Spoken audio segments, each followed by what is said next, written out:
Okay, welcome everyone. Welcome, Professor Happymon Jacob sir. Today we are here for this session. It is Today we are here for the session on India's neighborhood, and I would like to invite Dr. Happymon Jacob for the lecture. Dr. Happymon Jacob is an associate professor at Jawaharlal Nehru University, New Delhi, and is also a founder and honorary director of the Council for Strategic and Defense Research, which is also based in Delhi. He was also invited by the Honorable President of India in 2015 as an inspired teacher. He is the author of two books called The Line on Fire, Ceasefire Violations, and India Pakistan Escalation Dynamics, and The Line of Control, Traveling with India and Pakistan Armies. In addition, he is a facilitator and active participant in multiple track 2 dialogues. Thus, we warmly welcome an academician, an author, professor, columnist, and a founder to enlighten us with all the stories and facts on our today's topic for the session, India's Neighborhood, the Road Ahead. Over to you, sir. Thank you, Kritika, for that generous introduction. And I must also thank Siddharth and the team Lantern Analytica for kindly inviting me to this conversation. I'd speak for about 20 minutes or so, and then I think thereafter we should have an open conversation rather than me going on with this one way conversation, as it were, monologue. So the talk is going to be about India's neighborhood dilemmas, but I want to sort of tell you why I'm sort of concerned about why I want to talk about India's relationship with South Asia.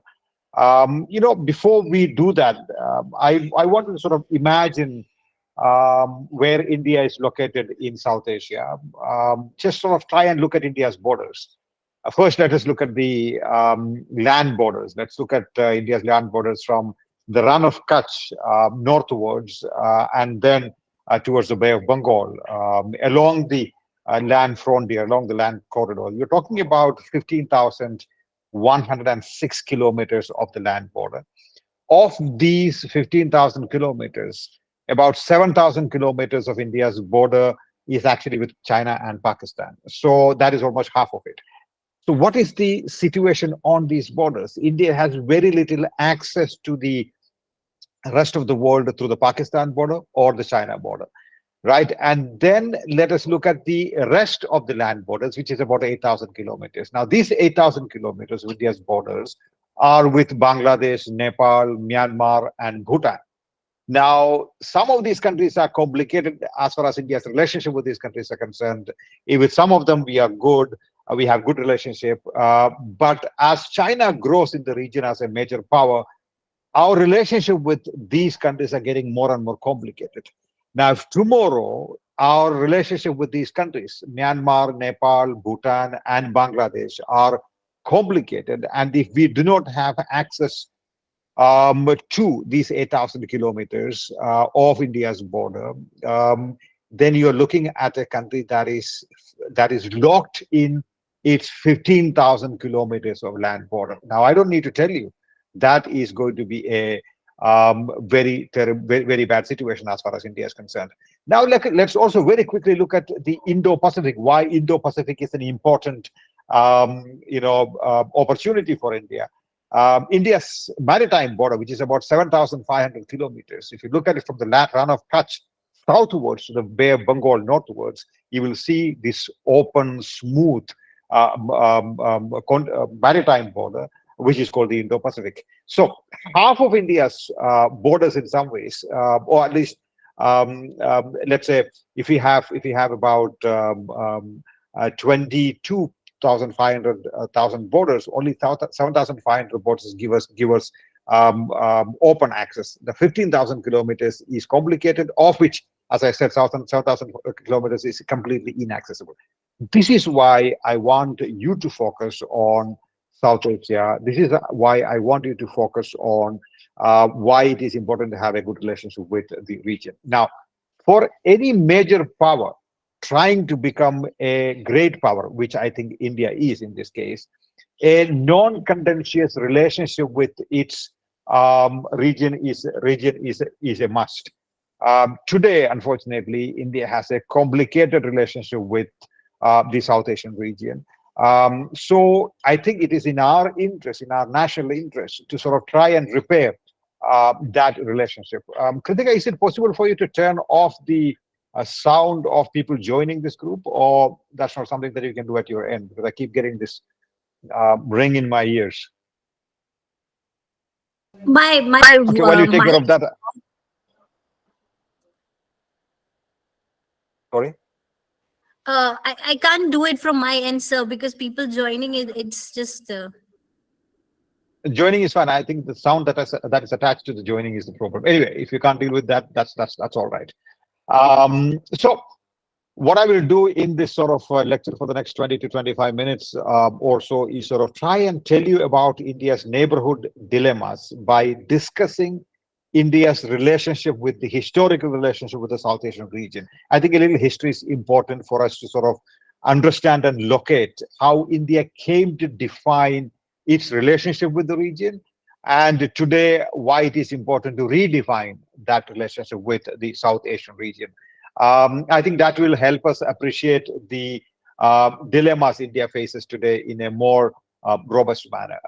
So I'm going to sort of start by talking about five important drivers or five important aspects of India's relationship with the South Asian region, which have historically defined and determined and shaped India's sort of space in the South Asian region. Let me start with the one trigger that is the most well-known of all, which is the British colonial legacy. As all of you know, one of the primary drivers of India's regional policy towards South Asia continues to be the British colonial legacy. And you will ask me why, I'll tell you why. So independent India inherited the British colonial imperial legacy as well as the colonial institutional uh, culture vis-a-vis the South Asian region. Even though on many of the new global issues, the Indian government in 1947 had a very different vision. There were so many continuities when it came to the South Asian region. You're talking about, just look at the fact that the British were in power in the present day India, Pakistan, Bangladesh, Sri Lanka, and Myanmar. They were British colonies, and Bhutan and Nepal were nominally sort of independent. So much of South Asia was in some ways, under the control of the British Empire. And when India became independent, K.M. Panikar and Nehru had actually different visions for India as far as India's engagement of Asia was concerned.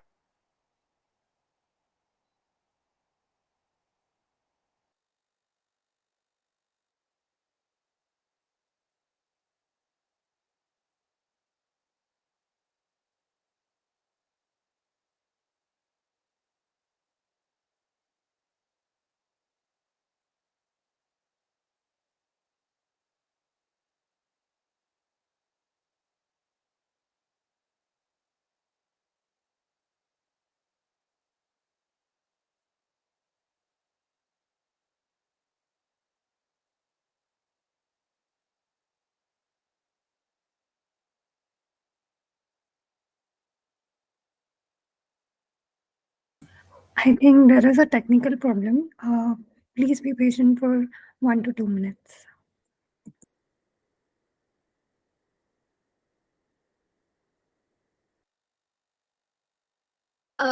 Dr. Jacob, can you hear us, sir?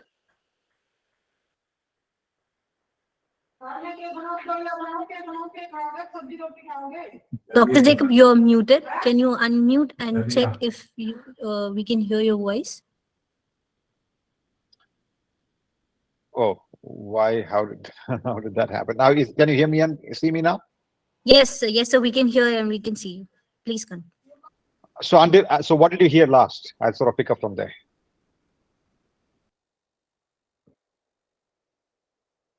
Mentioning Okay, I'll about sort of how Nehru and Panikar had a different vision for India. different visions. Yes, so Nehru and Panikar had different visions for India's role in Asia. Both K.M. Panikar and Patel believed that India should have a more prominent role to play in the Asian region. Whereas Nehru believed that a newly decolonized country, which was impoverished, should not do that. India should sort of try and not imitate the British Empire in the region. And yet, for political continuity and national security purposes, the Congress government in New Delhi chose to continue the many colonial arrangements in the region. And this British sort of legacy, as far as India's foreign policy, 1947 onwards, meant different things to independent India and to South Asia. One of the first things I would say is that the geopolitical and territorial norms that the colonial rulers, the British rulers, had put in place vis-a-vis the South Asian region survived the British even after they left India in 1947. So when the British handed over India to Indians in 1947, they not only handed over a chunk of territory, but also a set of norms, traditions, a worldview, and a strategic culture. The political bosses, the new political bosses in New Delhi after the British left, changed, of course, but the bureaucracy did not. The political class also did not bring about any fundamental changes in the pre-existing geopolitical arrangements with the neighborhood. So India's policy towards the rest of the world changed in many ways, but India's policy towards South Asia did not really change. So many of the colonial practices and imperial sort of practices continue to exist. You know, one of the very famous authors who deals with this particular era is Sneh Mahajan. And Sneh Mahajan argues that the view of India being the legatee state of the imperial Britain was very strong within the independent Indian foreign policy establishment. Many of the established practices of dealing with South Asian countries that the British had put in place also were followed by the Indian government thereafter.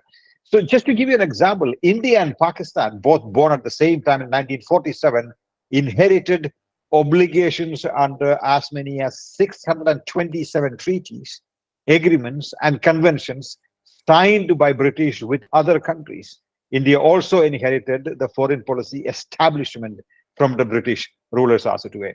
So independent India's bureaucracy continued to function to a large extent on the basis of these previously established practices, treaties, procedures, and diplomatic arrangements.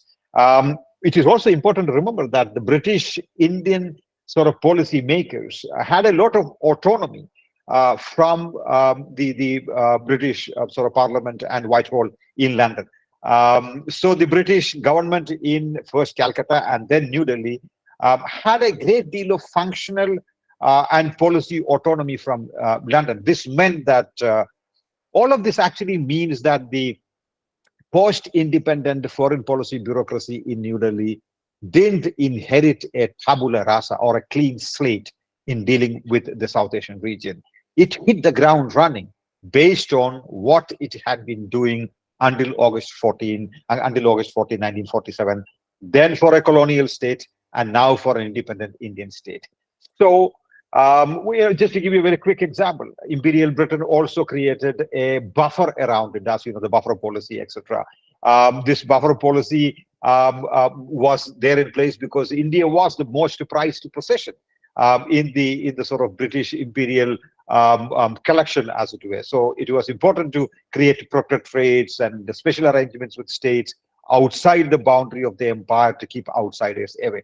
And that mindset, you know, people like Shyam Saran have argued in their book that this buffer mindset of keeping India's borders closed to outsiders to ensure its security continued for a very, very long time. That is why one of the reasons why India did not develop its sort of roads and infrastructure in the northeast, so that Chinese don't come into the territory using those roads. That mindset is changing today, but that mindset was there for a very long time.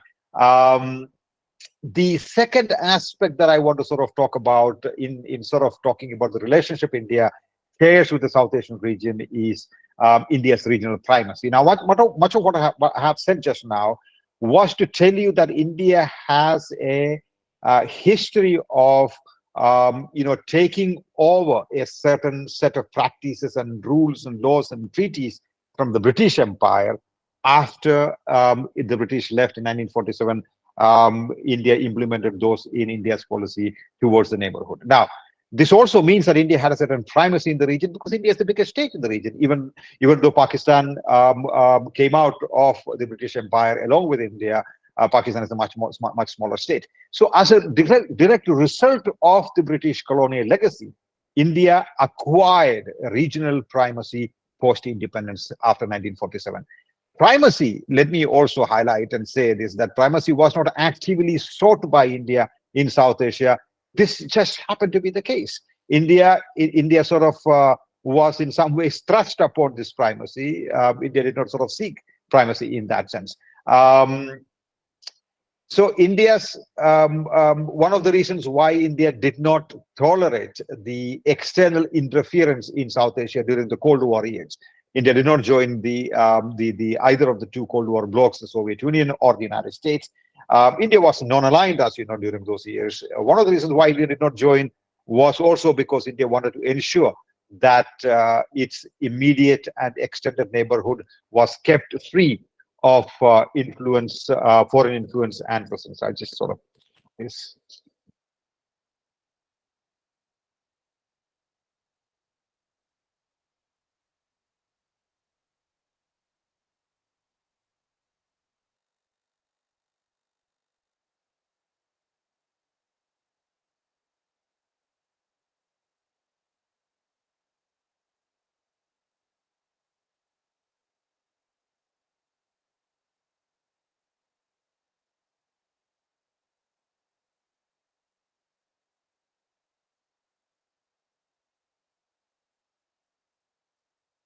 So you are muted.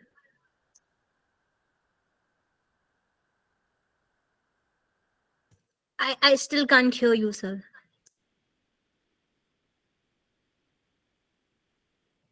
I'm sorry, sir. I can't hear you. Your voice is.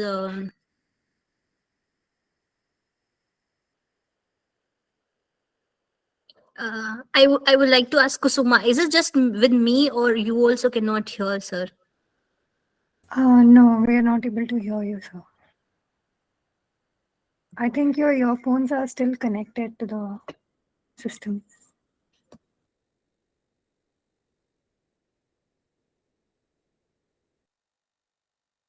Still, we can't hear you, sir.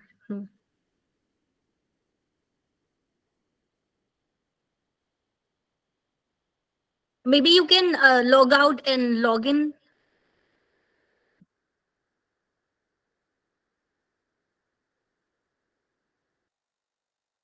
We'll just wait for sir to log in again, and we'll resume the lecture.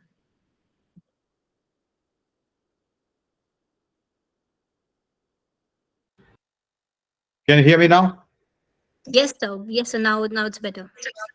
My apologies about this mishap, but let me sort of continue with what I was saying. I was talking about India being intolerant towards the external interference in its sphere of influence in South Asia during the Cold War years. India was not a member of either of the two blocs led by the Soviet Union and the United States, and that also helped India to sort of maintain a certain amount of primacy in its neighborhood. In fact, I would go on to say that one of the objectives of its non-aligned policy was to ensure that the Cold War bloc rivalry did not play out in India's neighborhood. So for much of its history from 1947 up until recently, India believed and behaved, and rightly so, that it had a special responsibility, special place in the region, that it has primacy in the region, and it has a certain special responsibility towards the region. And the states in the region should not seek military or other help from outsiders. They should seek help from India. That was the Indian attitude for the longest period. Let me sort of come to the third sort of driver of India's South Asia policy. While doing this, what I'm trying to also do is to sort of tell you some of the dilemmas that India is facing from the neighborhood, and I'll come to some of those very specific ones later on. But the third aspect of India's relationship with South Asia, or the third driver of India's South Asia policy, is India's great power aspirations. India has always had a desire. If you read from people like Nehru, Gandhi, or Patel, or even Savarkar, or some of the others, you will see from Hindu right wing to the Congress or the left wing, there was always a desire to be a great power, that India was a moral power, India was a power by example, that India wanted to be accepted as a major power in the international system. This the articulation of India wanting to be a great power existed throughout the Indian history, but until 1990 or so, India simply did not have the material power to sort of articulate itself as a great power. The 90s was the transitional sort of decade in many ways. You saw India transitioning from a poor country in many ways, a third world country, as they would call it. The 90s, you saw the economic reforms, India becoming a nuclear power, India coming out of Soviet Union's shadow, India managing several of its diplomatic and other political crises quite smartly. And that was this sort of decade of change. And from 2000 onwards, you're looking at a country that has become very powerful. Today, India is the $3.7 trillion economy, third largest military spender in nuclear weapon power. Of course, it has poverty and underdevelopment, etc. And yet it is a power to reckon with. This desire to be a major power, a great power, was always India's in India's sort of DNA. And today, as you keep hearing people like Dr. Jaishankar or Prime Minister Modi talking about India as a leading power, that India is a swing power, that India has the ability to sort of position itself as a pivotal power in the international system, etc. India also, as part of its desire to be a great power, offered a certain security role as a net security provider to its own neighborhood. For example, India has special defense relationship with Bhutan or with Mauritius, etc. In 2017, you would remember the Doklam crisis when sort of unfolded between India and China. Remember, Doklam is a part of the Bhutanese territory and not India's own territory, because India has a security arrangement with Bhutan. India was involved in that. So, being a great power, and therefore India thought it was important to have that primary place of primacy in the South Asian region. So the third driver of India's South Asia policy is its desire to become a great power. The fourth driver of India's South Asia policy or regional policy is a certain sense of insecurity in the Indian mind when it comes to South Asia. Let me give you this example. I mean, take a look at each of India's neighboring states. In various sort of degrees, India sort of perceives a certain amount of insecurity. I don't need to tell you about China. That is for all you to see. And I'm coming to the China question separately. But look at the India-Pakistan relations. It has always been cantankerous. It has always been a difficult relationship, and India has faced a general sense of insecurity because of what the Pakistanis have done to India in the past, because of terrorism and in Kashmir, etc. Even when it comes to countries like Sri Lanka, I mean, one of India's prime ministers was killed by LTTE, a terrorist organization based in Sri Lanka. India has had issues with Bangladesh. India has had issues with Nepal. So there is a certain amount of insecurity that it faces when it comes to the neighborhood. The Sikh militants in the 1990s, there was a Pakistani hand behind it. The external links of the northeastern insurgencies in Manipur and Nagaland and other places. India has unsettled borders with several of its neighbors, from Nepal to with Bangladesh. We just resolved our sort of border with Pakistan, with China. So there is a angst of being the big power in the country, in the region, and it not being completely secure when it comes to India's relationship with the neighborhood. I've done a lot of work on the violent line of control that India shares with Pakistan. I'm not going to repeat what is in the book. And there is finally, of course, the collusion that India fears from the coming together of China and Pakistan in order to sort of contain India in South Asia. So even though India is the biggest power in South Asia, it is worth noting that there is a lot of insecurity that India feels from this neighborhood in which India is the biggest power, right? I mean, the fifth sort of driver of India's South Asia policy is the rise of China today. For a very long time, China was seen as a non-resident power in South Asia, right? China was not interested in South Asia. China was more interested in Southeast Asia. Southeast Asia was considered by Chinese as its region. So South Asia was left to India to sort of, see as its own region, its sphere of influence, or its sort of own neighborhood, etc., etc. For the longest period, apart from its relationship with Pakistan in a robust sort of security sense of the term, China was absent from the security calculus in South Asia in many ways. But that is not the case anymore. Today's China is engaged in South Asia far more than ever. Today, China has the ability to sort of cater to the region's material and military needs. So while India had a free hand for much of its history, when it comes to dealing with South Asia, today India does not have that free hand. It's interesting to note that the reason why in the 1960s, 70s, and 80s China also did not try and sort of become an assertive power in South Asia was also because Indian and Chinese power was comparable, at least economically speaking, in the up until 1980s. In 1978, to give you an example, China's GDP was something like $293.6 billion, which was just ahead of India. India was at $293 billion in 1978. Today, we are talking about a country that is 16.8 trillion versus 3.7 trillion. And that's the sort of big gap that we're looking at today.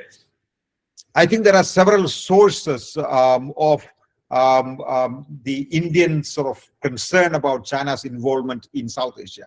I think one of the big, and I'm going to sort of list several of them here. The first important, I think, source of India's concern about China's engagement of South Asia is the growing entanglement of the South Asian region's small states in the China-led BRI, or Belt and Road Initiative, and other Chinese projects. Whether or not it leads to a debt trap diplomacy is a different matter. That's for the countries who are engaging China to think about. But at least from an Indian point of view, you're looking at a situation where all these countries that have been part of the subcontinent that India inherited from the British Empire and was part of the Indian sphere of influence today are flocking to the Chinese, which I think has clearly caused concerns in Delhi. I think the second concern that India faces today, or worry that India has today, is that China is able to deal with the region in a manner that India often is unable to deal with. Let me give you the example of Myanmar or Afghanistan. I think one of the reasons why India's policy towards Myanmar was less activist or less, let's say, less negative towards the junta or the military government in Myanmar was because India realizes that if India goes all guns blazing against the junta, the military government in Myanmar, the Chinese will sort of take over the entire space. So the sort of normative sort of approach that India had adopted in its earlier decades vis-a-vis the South Asian neighborhood is no more possible because China adopts a normative and norm-free approach to the South Asian region. I think the third reason is that you're looking at a China that is increasingly trying to resolve its problems with the South Asian region, right? I mean, it's sort of engaged in, say, boundary conversations, negotiations with many of its neighbors, like, for example, Bhutan.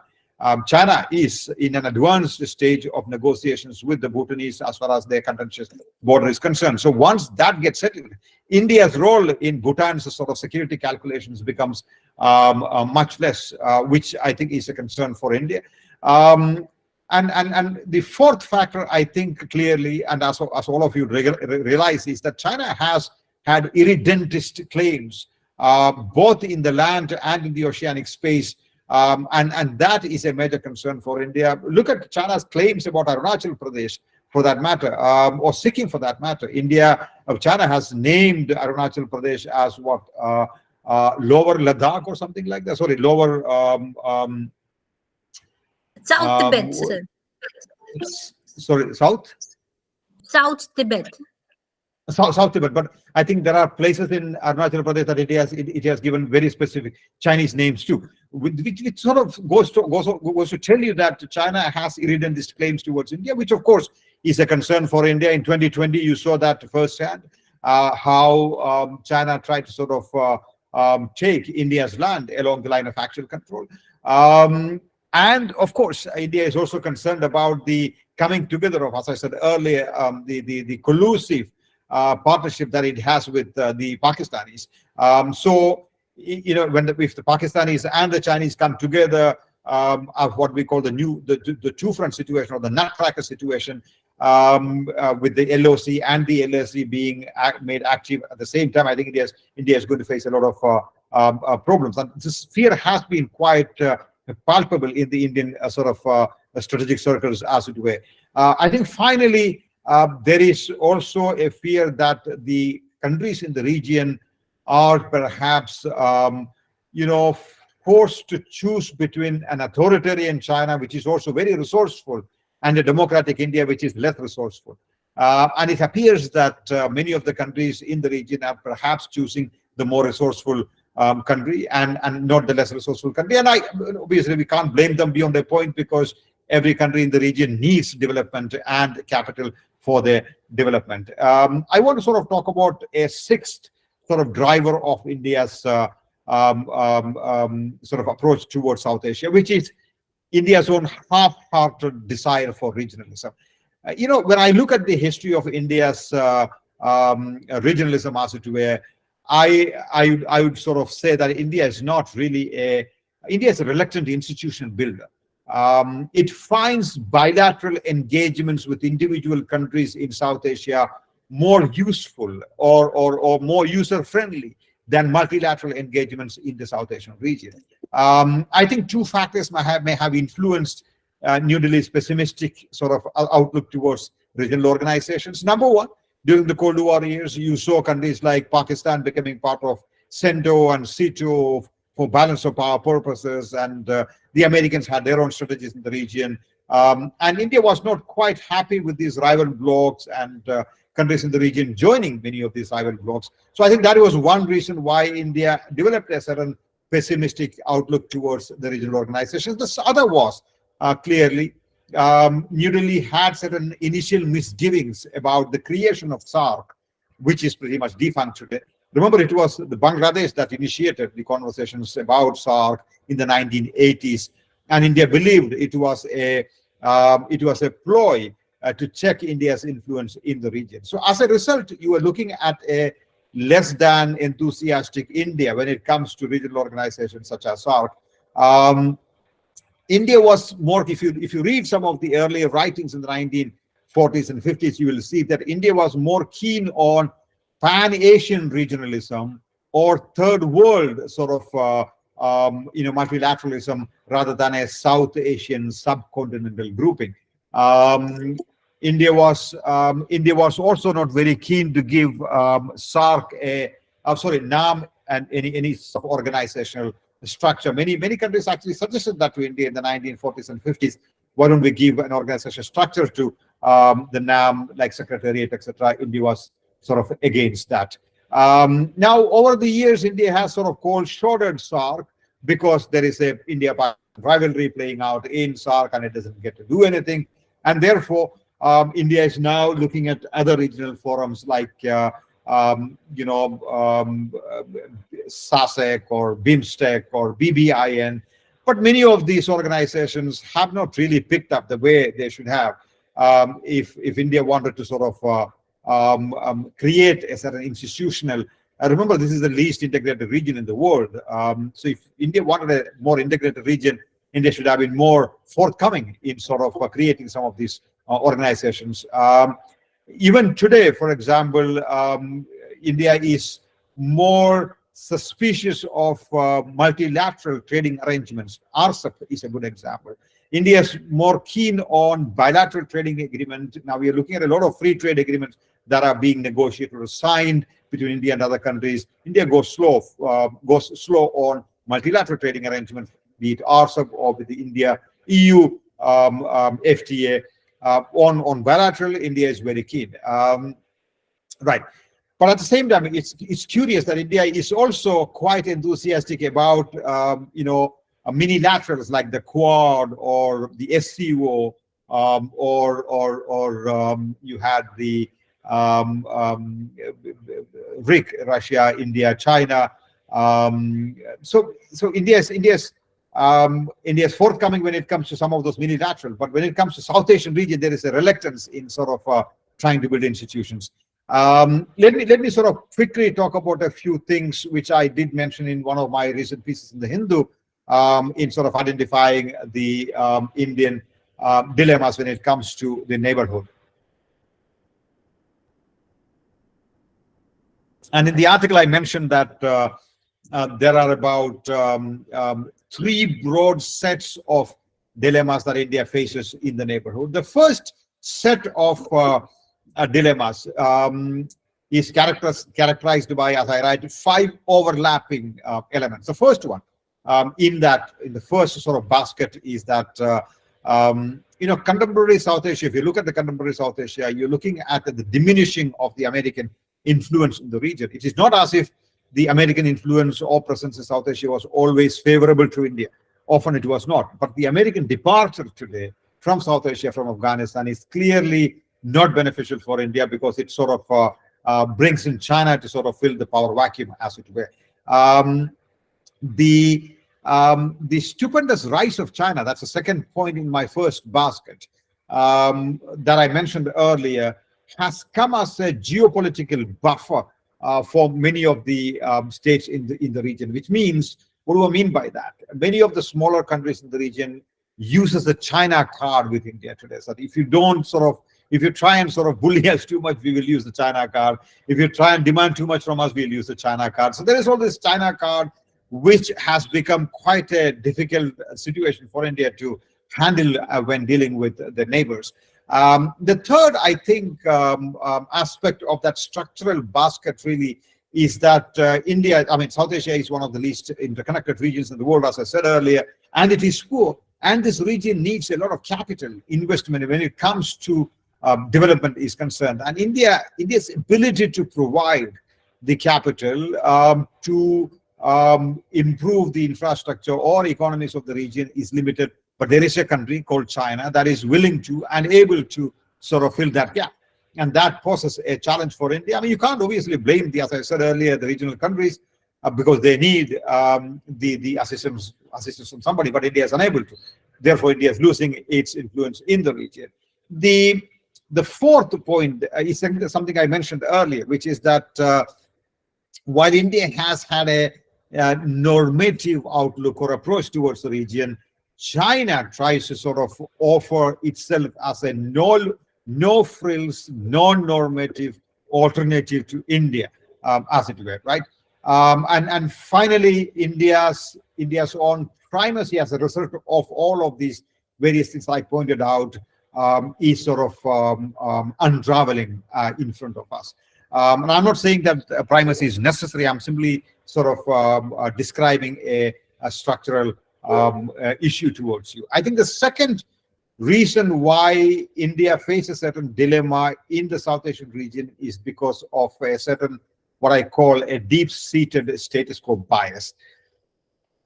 So when it comes to dealing with the region's politics, when it comes to dealing with the region's the multiplicity of actors in our region, be it Myanmar, be it Afghanistan, be it Pakistan, India faces the problem of only dealing with, or India sort of takes a decision that we will only deal with whoever is in power in that country.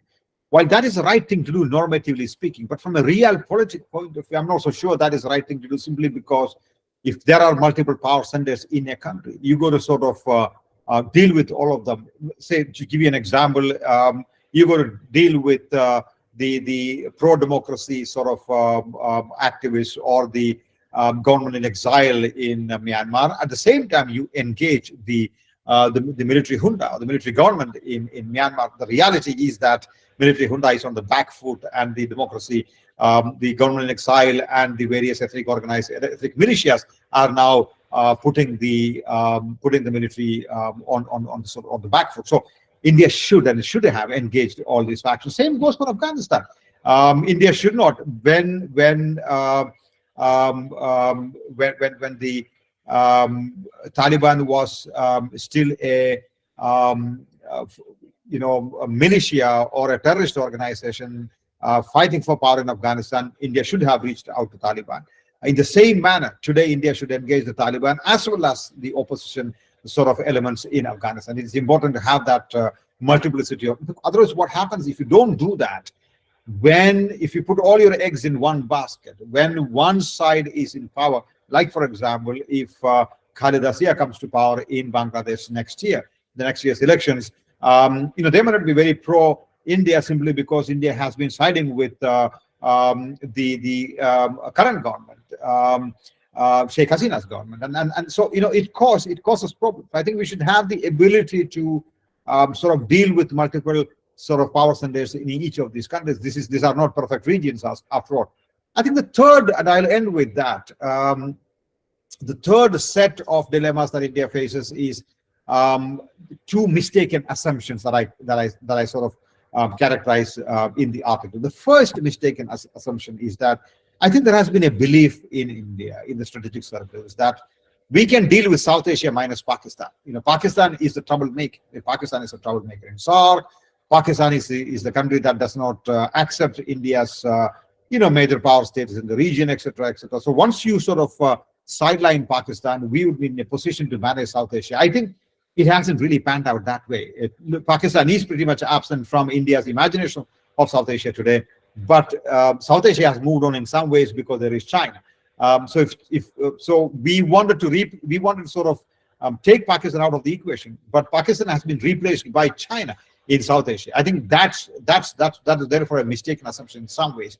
The second assumption, I think, is that we also gave a lot of importance in India to the, as they say in Hindi, the roti-beti relationship that we had with many of the countries in the region, right? Nepal or Bangladesh, for that matter, Sri Lanka. We thought that culture, soft power, history, ethnicity, etc., would help India deal with India's neighborhood that better than those countries that have little understanding of South Asia, namely China. That we believe that culture connect was a big deal when it comes to dealing with your neighbor. But I think in my personal opinion, that's a mistaken assumption, because China has no cultural connect with the South Asian region. What it has is money. Well, South Asian countries want that money. So if you talk about religion or culture or soft power, I'm not so sure there is so much interest in South Asia today. So I think that was probably not a great assumption to have. And finally, and I'll end with this, finally, I think one other issue that I highlighted in my recent article was that, if India wants, and India should have a lot more constructive and continuous engagement diplomatically with the region, India needs to have more diplomats. India is one of the big countries which has very few diplomats. Probably Singapore has more diplomats than India. Japan is a small country; it has more diplomats than India. So I think unless and until India sort of wakes up to the reality that you cannot manage Indian diplomacy, the diplomacy of a growing power, a growing major power like India, with very few diplomats. Unless and until I think the recognition comes home or hits home, I think we are going to be in trouble in our diplomatic relationship with the neighborhood and the world at large. We can't be a pivotal power in the international system if you just don't have the material, if you don't have the diplomatic wherewithal. There should be someone with the Indian flag when the time comes calling, be it a crisis or an opportunity. Do we have enough people? I doubt it. Thank you so much. I think I'll end with that, and I'm happy to take questions. Maybe I'll I mean, I have a couple of more points to make. I think I'll do that during the Q&A. Thank you. Over to you, Kritika. Thank you so much for your elaborative, remarks. And I hope aspirants are listening here, and they will opt for diplomats, and they'll try to become more diplomats following your advice. And it was a very good lecture, sir. Very systematic, very informative. And now I would like to hand over to Kusuma for further question answer, so you can expand your remarks. Thank you, Kritika. Good evening, sir. We have got few questions from our social media and outreach teams. So the first question is regarding the border conflicts and with the two hostile neighbors which we are having. And there have been multiple dialogue rounds, but the solutions for the territorial dispute seem a long way to achieve clear delineation of the maps and the borders. How do you think India can achieve peaceful borders? We are, of course, talking about India and China and Pakistan when it comes to the two hostile neighbors that you mentioned, Kusum. I think on the Pakistan question, let me sort of give you a broad overview of what we are talking about when it comes to Pakistan. We are talking about the international border, which is completely settled. I mean, there is no dispute as far as international border is concerned. In Rajasthan, Punjab, Gujarat, you have the international border. There is no disagreement. In Kashmir, you have the line of control, which is a result of the 1971 war with Pakistan over Bangladesh, which itself was the line of control was a name given to the ceasefire line of 1948, which was the line that came to be after the India-Pakistan 1947-48 war. I think the problem with the Kashmir border is that Pakistan wants the Kashmir that India has, and India is clearly unwilling to give that to Pakistan. I mean, that's where it is. So I think the closest to a solution that the two sides ever came to has been the 4-point formula, which was negotiated between the Indian government and Pakistani government when Manmohan Singh was the Indian Prime Minister and General Musharraf was the President of Pakistan. The 4-point formula essentially entailed that borders will not change, but borders will become softer. People are able to travel back and forth. They will be able to trade with each other. They will be able to visit their divided families across the line of control, etc., etc. But there is no permanent change in the sovereignty around the border itself. That was the solution. But that solution, unfortunately, dissipated when India and Pakistan were still negotiating that the Mumbai terror attack happened in 2008. And as a result of that, the entire conversation went completely off track. With China, I think the problem is twofold. One, you have an LAC, the line of actual control, which is undefined in many ways, because China has a claim line, India has a claim line in many parts of the LAC.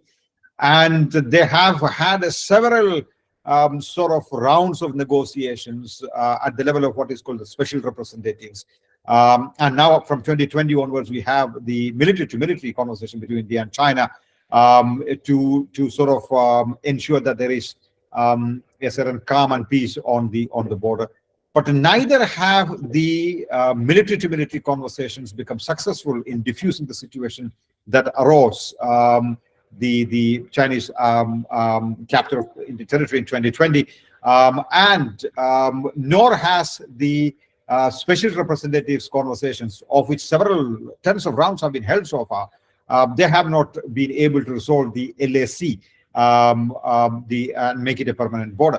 Now, on top of that, China also claims at least parts of Sikkim and certainly the entire state of Arunachal Pradesh.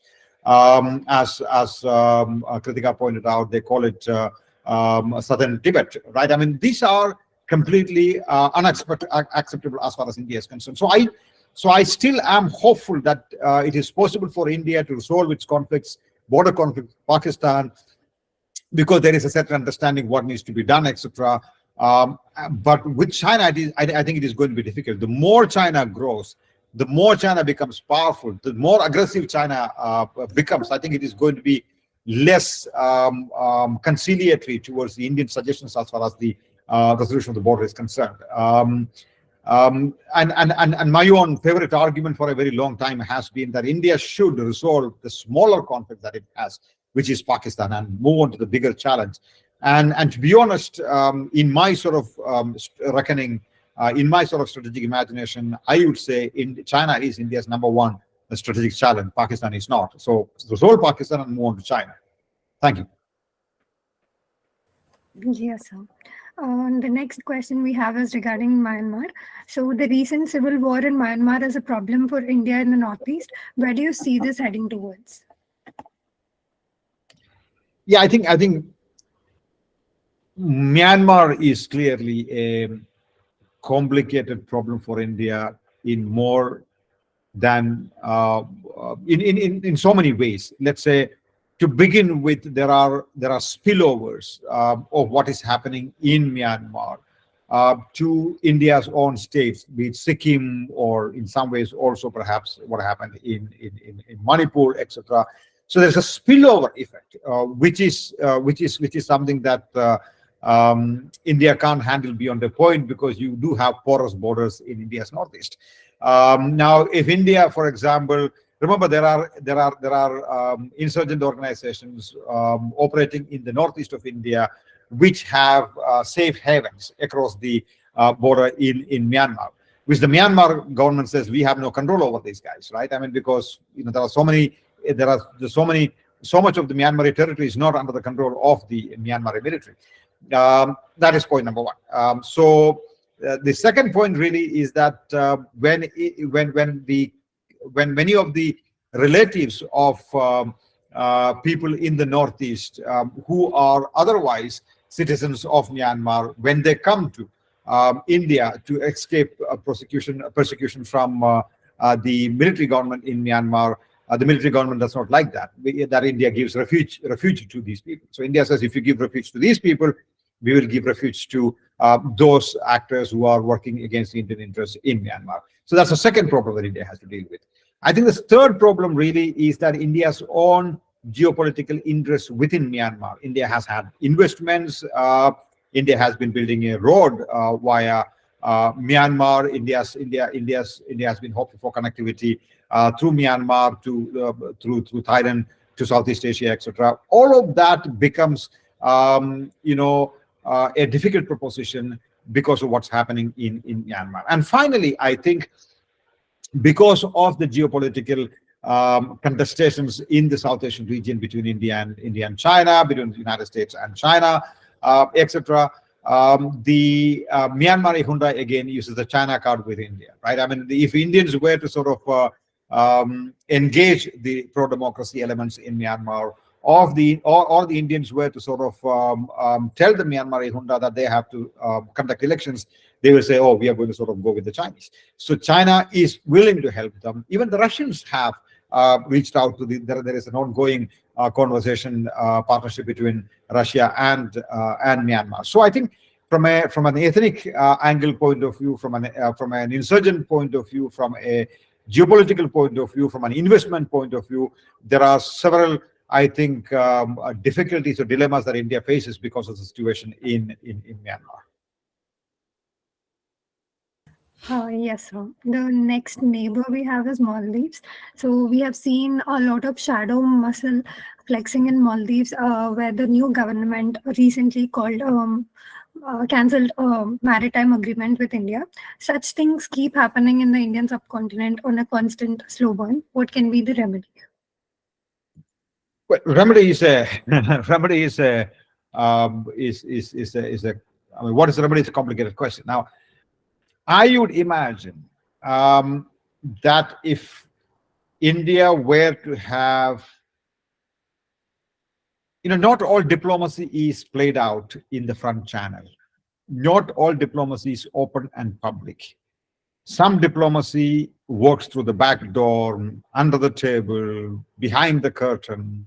There are back channel sort of negotiations, covert negotiations. There are all kinds of diplomatic practices that are there. I think with each of India's difficult neighbor, whenever there is a difficult neighbor, India should try and engage in non-traditional diplomacy with these countries. I think the strategy that India will sort of deal with the power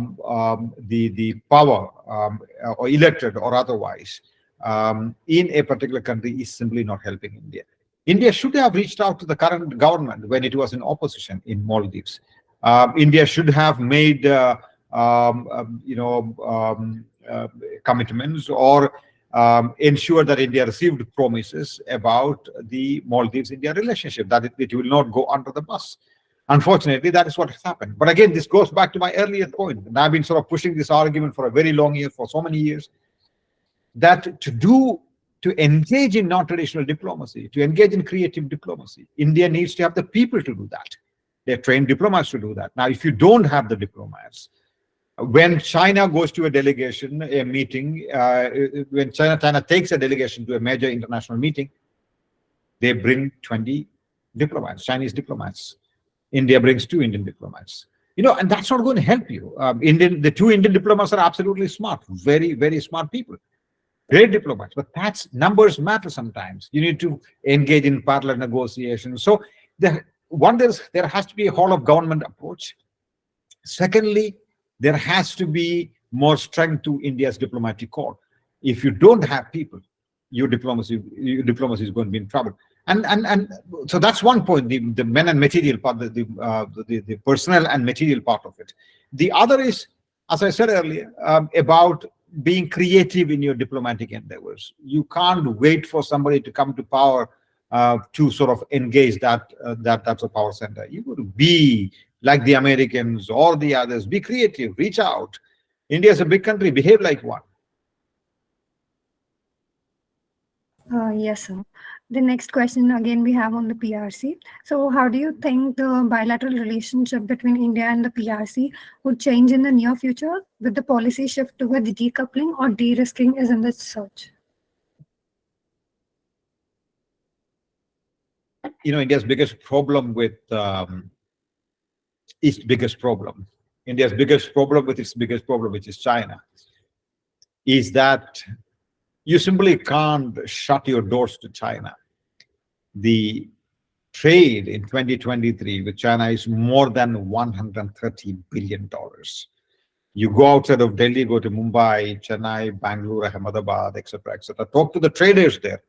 They will say without China or imports from China, our business is going to be ruined. So India is dependent more on trade with China than China is dependent on India. That's a reality. So it's a reality that India has to live with. So what do you do with that? I think there has to be a smart decoupling when it comes to strategic technologies, when it comes to strategic items. That's number one. We can't buy certain kind of items from China, be it signals, the equipment for signals, railway signals, or for telephony for that matter, or 5G, which of course we are not buying. So strategic items should be avoided. 2, we should also try and tie up with other countries. So get into coalitions with other countries, be it Japan, or be it United States, be it European Union, or Australia, other countries, when it comes to critical minerals. Of course, we are part of the critical mineral initiatives, etc. When it comes to critical minerals or key technologies for that matter. So it is important that India finds alternatives to what we would otherwise find cheaply in China. So the problem is also this about cost, right? I mean, you may be able to find an alternative technology elsewhere, but the cost is going to be high, whether it is in Australia or in Europe or in Japan. And the transporter charges are also going to be higher. I think that's a price that we have to pay, because here is a country that will be able to, close the or stop the imports to you of critical technologies and other items should there be a confrontation between the two sides. So here is a country with which India needs to keep its gunpowder dry, make sure that we have proper security measures on the line of actual controls, defense, that there is defense construction or movement or sort of deployment of troops or manning of the borders. We should also ensure that in the south, in the sort of Indian Ocean region, India can't alone by itself defend against the rise of the Chinese naval might in the Indian Ocean region. So what do? You tie up with others. Malabar exercise is a good example. Quad is a good example, or other naval exercises that India has with other countries is a great example. So you need to sort of find partners, like-minded partners, who are also equally concerned about the rise of China and the aggressive rise of China in the region. So it's a complicated country in that sense. You go to trade, but what do you trade? How do you trade? And you have to defend and sort of fight your wars, but at the same time trading with the Chinese. I think it's a complicated equation. Yes, sir. There is a follow-up question on the same. It's regarding Malacca Straits and how Andaman plays a key role in the Indian Ocean. So, with India's navy being modernized and expanded to meet future challenges, where do you see the Indian Ocean, Indo-Pacific heading towards? You know, the Indo-Pacific conversation is, now, first of all, what is the Indo-Pacific? I mean, there is the concern about what are the borders and what are the limits of the Indo-Pacific. The Americans would define Indo-Pacific in a particular way. The Australians would define the Indo-Pacific in a particular way. The Japanese would, each country has its definition of the Indo-Pacific. Now, what is more germane to this conversation is perhaps the many minilaterals within the Indo-Pacific, be it the Minerals Initiative, be it the Quad, be it the Malabar exercise, or other bilateral naval exercises. I think your question is sort of coming from that quarter. Is it possible for us to is it possible for India to strategically use the Malacca dilemma that China has? Should China try something aggressive and kinetic towards vis-a-vis India? That's a question. I think in a distant future, under ideal circumstances, maybe that's a possibility. But today, I think it's too premature to talk about, pushing the Chinese or putting the pressure points on China in the Malacca Straits. I think the Americans wouldn't want to do that.